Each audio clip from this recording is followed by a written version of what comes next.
Hello friends, how are you? Welcome in my YouTube channel. Today we are going to discuss the multiple choice questions on biomolecules. तर आज आपण MHT-CET 2021-2023 या वर्षी विचारले गेलेले जे बायोमॉलिक्युल्सवरती जे क्वेश्चन्स आहेत याबद्दल आपण आज डिस्कशन करणार आहोत. तर बघूया बायोमॉलिक्युल्सवरती कशा प्रकारचे क्वेश्चन्स MHT-CET मध्ये विचारले गेले आहेत.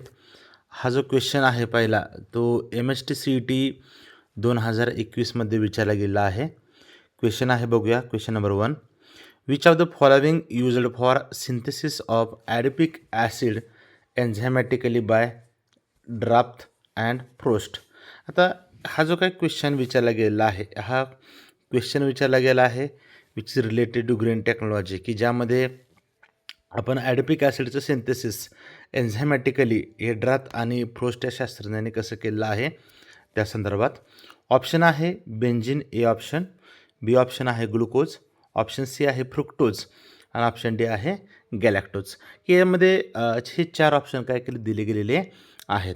आता महत्त्वाचं रिझन जे आहे, जे एक्सप्लेनेशन जे आहे ते एक्सप्लेनेशन काय असं त्यामध्ये सांगायचं आहे की ग्रीन टेक्नॉलॉजी जी आहे की या ग्रीन टेक्नॉलॉजीमध्ये आपण काय करतो की एन्झायमॅटिकली किंवा असं नॉन पोल्युटिंग केमिकल रिॲक्शन परफॉर्म करण्याचा प्रयत्न करत असतो. आणि याचाच एक भागमध्ये ग्रीन टेक्नॉलॉजीमध्ये ड्रॅथ आणि फ्रोस्ट यांनी काय केलं, ॲडिपिक ॲसिड जे आहे with the help of enzyme काय केलं, सिंथेसाइज केलं आहे from glucose. So the correct answer of this question is a glucose. This is the glucose. तर हे ग्लुकोज आन्सर आपण काय शकतो सांगू शकतो. त्यानंतर सेकंड जे काही क्वेश्चन विचारला गेला आहे तो आपण बघूया.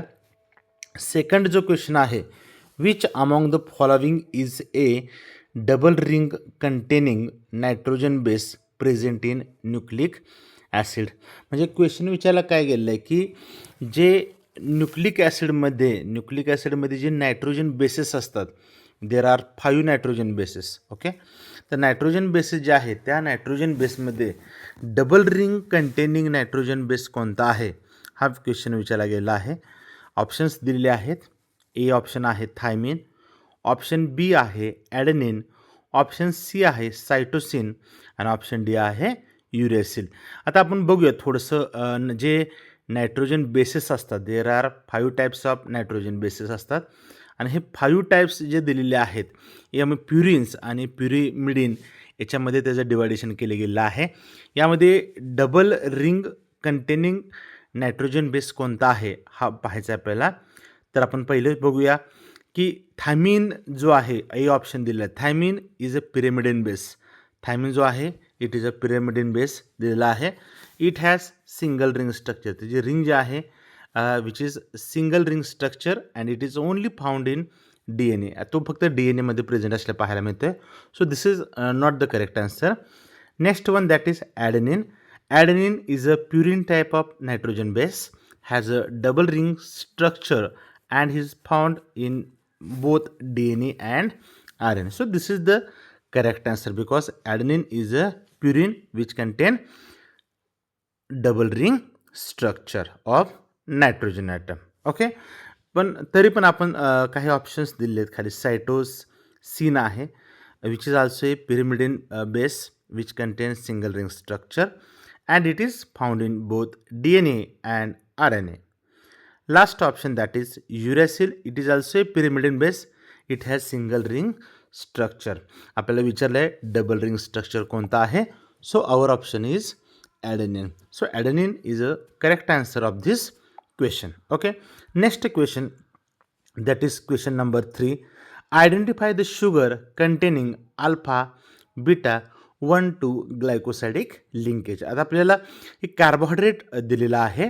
त्या कार्बोहायड्रेटमध्ये which type of glycosidic linkage which is present in different carbohydrates, अशा पॅटर्नमध्ये वेगवेगळ्या प्रकारचे क्वेश्चन्स MHT-CET एक्झामिनेशनमध्ये विचारले जात असतात. आपल्याला ग्लायकोसायडिक लिंक दिलेली आहे आणि ती ग्लायकोसायडिक लिंक आहे alpha beta 1,2 glycosidic linkage. And we know that की when we have to see the structure of different carbohydrates we are easily says that which type of glycosidic linkage present in the structure. आता options दिले आहेत. Option A आहे sucrose, option B आहे maltose, option C आहे lactose आणि option D आहे raffinose. आता हे 4 ऑप्शन्स आपल्याला काय केले दिले गेलेले आहेत. आता यामध्ये जर बघितलं आपण तर correct which of the following is a correct answer. Correct answer कोणता आहे तर करेक्ट आन्सर कोणता आहे हे समजून सांगण्यासाठी एक मी स्ट्रक्चर आपल्यासमोर दिलेलं आहे आणि या स्ट्रक्चरमध्ये आपल्याला माहिती आहे this is the glucopyranose structure and this is fructofuranose structure की यामध्ये 1 number position and this is the second number position. यामध्ये जर आपण पाहिलं तर असं लक्षात येईल तुमच्या की अल्फा आणि बीटा याच्यामध्ये तुम्हाला 1-2 ग्लायकोसायडिक लिंक प्रेझेंट असले पाहायला मिळते. So the correct answer of this question this is the sucrose. Okay. So next question which is C terminal residue in glycyl alanine.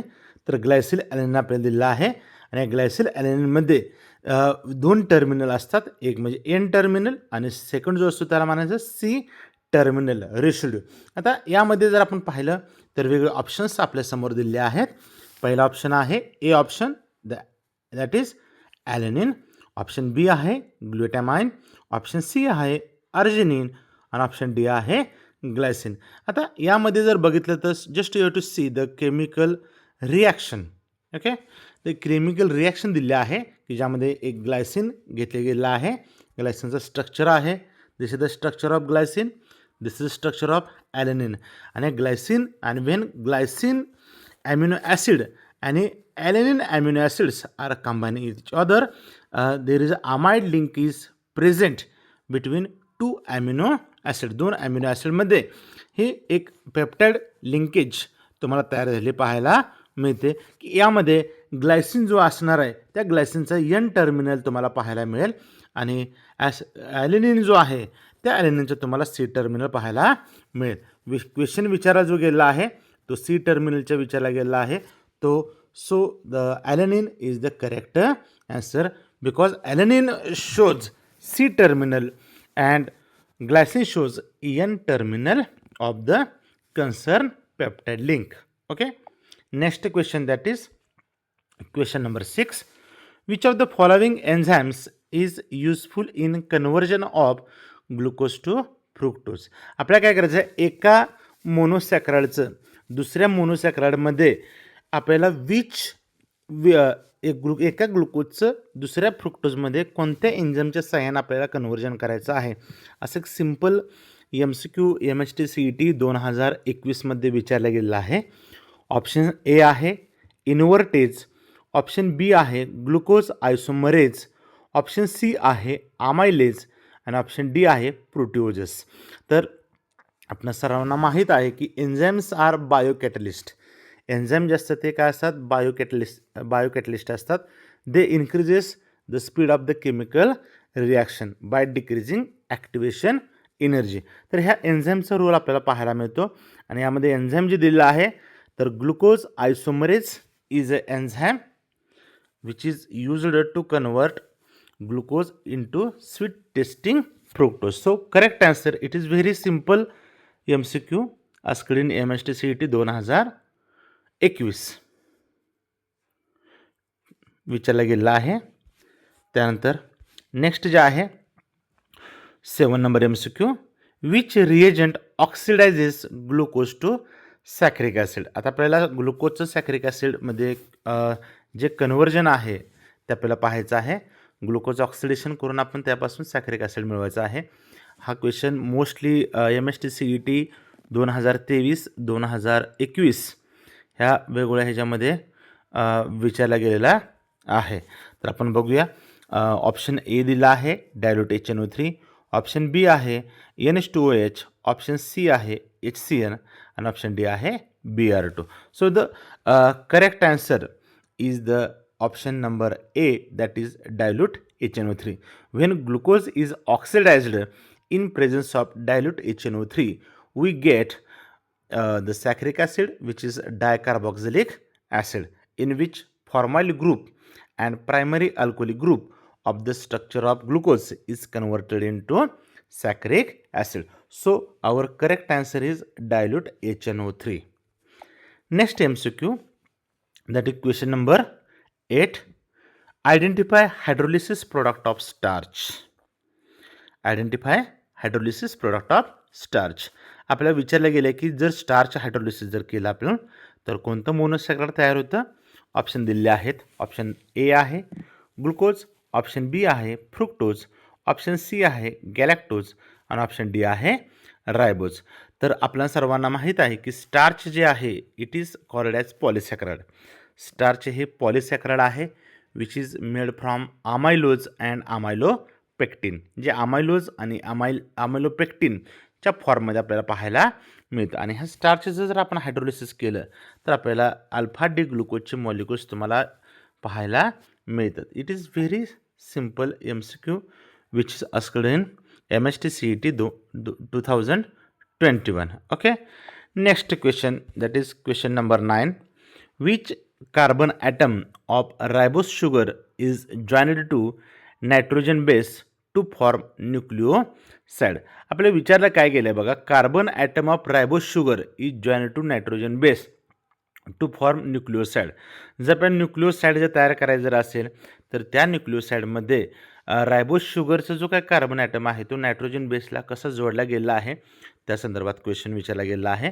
तर फर्स्ट कार्बन ॲटम जो असणार आहे न्यूक्लिओसाइडचा तो फर्स्ट कार्बन ॲटम जो असणार आहे रायबोस शुगरचा तो नायट्रोजनला न्यूक्लिओसाइडमधला जोडला गेलेला आपल्याला पाहायला मिळतो. It is simple question which is asked related to structure of nucleoside and nucleotide. आता यामध्ये जर आपण MST CET 2021 असेल 22 असेल किंवा 23 असेल याच्यामध्ये क्वेश्चन जर थोडेसे पाहिले तर आपल्याला लक्षात येईल की नायट्रोजन बेसिस रिलेटेड, ग्लुकोपायरनोच्या स्ट्रक्चर रिलेटेड असेल किंवा फ्रुक्टोफिरोनच्या स्ट्रक्चर रिलेटेड, त्यांच्या पोझिशन्स असतील, कोणत्या टाईपचे बेसिस आहेत, मग ते प्युरिनचे टाईपचे आहेत का पिरिमिडिन टाईपचे आहेत, अशा वेगवेगळ्या प्रकारचे क्वेश्चन्स MST CET 2021, 22, 23 यामध्ये विचारले गेलेले आहेत. तर असे सिम्पल क्वेश्चन्स आपण इझिली काय करू शकतो, सॉल्व करू शकतो. So correct answer is C1. चला नेक्स्ट बघूया question number 10. Glucose and gluconic acid on oxidation with dilute HNO3 that is nitric acid forms saccharic acid. This reaction confirms that glucose contains. आता आपल्याला काय केलं आहे, glucose मोनोसॅकराइड घेतला आहे आणि ग्लुकॉनिक ॲसिड घेतला आहे आणि त्याचा आपण with the help of strong oxidizing agent that is dilute HNO3 घेतलेला आहे आपण आणि त्याची रिॲक्शन केल्यानंतर आपल्याला सॅक्रिक ॲसिड मिळतं आहे. आणि सॅक्रिक ॲसिड मिळाल्यानंतर आपण असं सांगू शकतो की ग्लुकोज जो आहे, ग्लुकोज मॉलिक्यूल आहे त्यामध्ये कोणत्या प्रकारचा ग्रुप प्रेझेंट आहे. ऑप्शन ए आहे 4 primary alcoholic groups, B 2 primary alcoholic groups, option C 1 primary alcoholic group and last one that is 5 hydroxyl groups. तर आपल्याला we know that the structure of glucose, आपण ग्लुकोजचं स्ट्रक्चर जर पाहिलं तर there are 6 carbon atoms are present in their structure. 6 carbon atom त्या स्ट्रक्चरमध्ये पाहायला मिळतात. 1 प्रायमरी अल्कोहोलिक ग्रुप त्यामध्ये प्रेझेंट आहे आणि 4 सेकंडरी अल्कोहोलिक ग्रुप प्रेझेंट असले पाहायला मिळतात. तर ही जी रिॲक्शन आहे अतिशय महत्त्वाची रिॲक्शन आहे आणि यामध्ये आपल्याला सर्वांना माहीत आहे की ग्लुकोज किंवा ग्लुकॉनिक ॲसिड असेल तर जर आपण strong oxidizing agent that is HNO3 च्या साह्याने आपण जर रिॲक्शन केली तर सॅक्रिक ॲसिड मिळते आणि it indicate that 1 primary alcoholic group present in the structure of glucose. So correct answer is that is 1 primary alcoholic group. Option C is the correct answer. Question number 11 विचारला गेला आहे. Identify the enzyme that catalyses the reaction of CO2 with water in human body. म्हणजे आपल्याला enzyme ओळखायचं आहे की ज्या एन्झाईममध्ये जर बघितलं आपण तर असं एक एन्झाईम की जे कॅटलाइज करतं कोणाचे reaction of CO2 with water in our human body. आणि ऑप्शन दिले आहेत. ऑप्शन ए आहे कार्बोनिक अनहायड्रेज, ऑप्शन बी आहे फेरोडॉक्झेस, ऑप्शन सी आहे नायट्रोजनेज अँड ऑप्शन डी आहे कॅटलेज. तर आपणा सर्वांना माहीत आहे की आपल्या बॉडीमध्ये वेगवेगळ्या प्रकारच्या बायोकेमिकल रिॲक्शन होत असतात की ज्यामध्ये वेगवेगळ्या एन्झाईमचा रोल आपल्याला पाहायला मिळतो. आता डिटेलमध्ये मी थोडक्यामध्ये ह्यामध्ये काय केलं आहे त्याचं एक्सप्लेनेशन दिलेलं आहे. पण आपल्या सर्वांना माहीत आहे की कार्बोनिक अनहायड्रेज हे जे एन्झाईम आहे हे रिॲक्शन कॅटलाइज करतं. ती रिॲक्शन कोणाची आहे? तर reaction of CO2 with water in our body. It is found in within the red blood cell which catalyse a reaction, की ज्यामध्ये कार्बन डायऑक्साईड आणि वॉटरचं कन्व्हर्जन आपल्याला कार्बोनिक ॲसिडमध्ये जायला पाहायला मिळतं, which dissociate into proton and bicarbonate ions. तर ही जी काय रिॲक्शन आहे ह्या रिॲक्शनमध्ये तुम्हाला it involves the transfer of CO2 from tissue to the lungs via blood. So our answer is carbonic anhydride. It is very simple MCQ. Next one, that is MCQ number 12. Which among the following amino acids has the lowest molar mass? आता आपल्याला वेगवेगळ्या प्रकारचे amino acids दिले आहेत ऑप्शनमध्ये. यामध्ये जर आपण पाहिलं तर असं लक्षात येईल की बेस्ड ऑन स्ट्रक्चर ज्या मॉलिक्युल अमिनो ॲसिड्सचं जे स्ट्रक्चर आहे त्या स्ट्रक्चरवरून आपण त्याचा काय करायचं, आपल्याला मॉलिक्युलर मास ठरवायचा आहे. वेगवेगळ्या टाईपच्या आपल्याला अमिनो ॲसिड्स पाहायला मिळतात. काही हिट्रोसायक्लिक टाईपचे आहेत, ॲरोमॅटिक्स टाईपचे आहेत, सायक्लिक टाईपचे आहेत, बेसिक आहेत, ॲसिडिक आहेत, न्यूट्रल आहेत. आता आपल्या स्ट्रक्चरवरून पाहायचं आहे की which amino acid having lower molecular mass. Options are arginine, option B is aspartic acid, option C is asparagine, and option D is alanine. तर we know that the structure of ॲलेनिनचं structure जर बघितलं आपण तर तुम्हाला हे स्क्रीनवर बघायला मिळते. तर ॲलेनिनचं स्ट्रक्चर आहे as compare to other options the molecular mass of alanine is very low, that is 89.09 gram per mole. So our correct answer is alanine. Alanine is a correct answer. Okay. Next question, that is MCQ number 13. Which among the following type of linkages present in cellulose? सेल्युलोजमध्ये कोणत्या प्रकारची ग्लायकोसाइडिक linkage present आहे असा question विचारला गेला आहे. Option A आहे 1,6 beta glycosidic linkage, option B 1,4 alpha glycosidic linkage, option C 1,6 glycosidic linkage आणि option D 1,4 glycosidic linkage. तर आपल्याला माहिती आहे cellulose is a polysaccharide. Cellulose जे आहे हे पॉलिसॅकराइड आहे. जनरली जे डिफरंट युजेस आपल्याला पाहायला मिळतात तर याच्यामध्ये 1,4 glycosidic linkage. Just you to see the structure of cellulose. तर सेल्युलोजच्या स्ट्रक्चरमध्ये जर बघितलं आपण तर हा जनरली कार्बोहायड्रेट आहे, हा कार्बोहायड्रेट आहे. यामध्ये जर बघितलं तर त्यामध्ये जे काही व्हॉटेवर ग्लुकोज आहेत ते जे तुम्हाला जनरली एकमेकांना 1,4 ग्लायकोसाइडिक लिंकेजने जोडले गेलेले पाहायला मिळतात. So the correct answer that is option number D, that is 1,4 beta glycosidic linkage. तर आजचा जो काय MHT CET सेशन जो होता त्या MHT CET सेशनमध्ये आपण 2021 MHT CET 2023 यामध्ये बायोमॉलिक्युल्सवरती जे MHT CETमध्ये विचारले गेलेले जे क्वेश्चन्स आहेत याबद्दल आज आपण डिस्कशन केलेलं आहे. आय होप तुम्हाला आजचा जो काय सेशन असेल तो आवडला असेल. जर आजचा सेशन जर तुम्हाला आवडला असेल तर आपण तो व्यवस्थितपणे त्याचे सॉल्व करावा आणि जर काय अडचण असतील तर कमेंट सेशनमध्ये जनरली आपण काय शकतो त्यामध्ये लिहू शकतो. जे काही तुम्हाला अडचणी असतील तर त्यामध्ये मेन्शन करा.